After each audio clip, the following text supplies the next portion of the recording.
वाली एक कड़ी है आर्द्र भूमियां, जहां पानी, मिट्टी और जैव विविधता साथ रहते हैं। और इन्हीं आर्द्र भूमियों की रक्षा के लिए 1971 में शुरू हुई एक वैश्विक पहल, रामसर कन्वेंशन। नमस्कार, मैं नुजल चौहान। आप देख रहे हैं विश्लेषण। आज बात उन दो नए रामसर स्थलों की जो हाल ही में राजस्थान को मिले हैं। मेनार, उदयपुर में स्थित यह गांव अब केवल एक गांव नहीं, एक बर्ड विलेज है। हजारों प्रवासी पक्षी यहां हर साल आते हैं और यही इसका वैश्विक महत्व है। मेनार को देश विदेश के बर्ड वॉचर्स घुमंतू पंछियों की स्वर्ग भूमि कहते हैं। इसकी जल संरचनाएं, तालाब और सामाजिक जागरूकता ने इसे अंतर्राष्ट्रीय स्तर पर अहम बना दिया।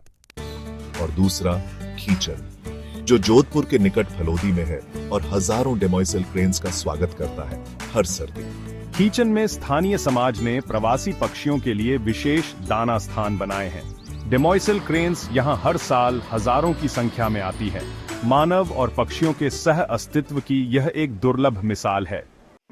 तो अब राजस्थान के पास है कुल 4 रामसर साइटें।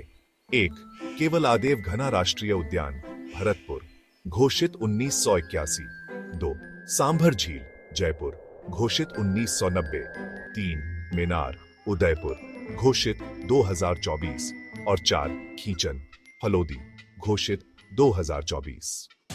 भारत में अब कुल 91 रामसर साइटें हैं। ये फैली हुई हैं कश्मीर की वूलर झील से लेकर तमिलनाडु की पिचवरम मैंग्रोव तक। रामसर कन्वेंशन एक अंतर्राष्ट्रीय संधि है जो 1971 में ईरान के रामसर शहर में हुई थी। इसका उद्देश्य था आर्द्र भूमियों का संरक्षण और उनकी समझ बढ़ाना। भारत 1982 में इस संधि से जुड़ा। इसके बाद भारत ने कई अहम स्थल रामसर सूची में शामिल कराए।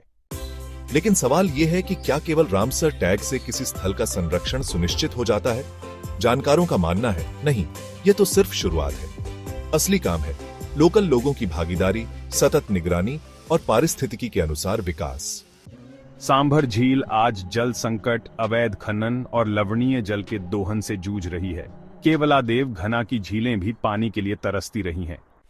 रामसर साइट बनाना पहली जीत है, अंतिम नहीं। हमारे जल, हमारी भूमि और हमारे पंखों वाले साथी, यही हमारी जैविक विरासत है। मेनार और खीचन जैसे गांव आज भारत को दुनिया के नक्शे पर एक नई पहचान दे रहे हैं, एक पर्यावरणीय राष्ट्र की। विश्लेषण में आज इतना ही।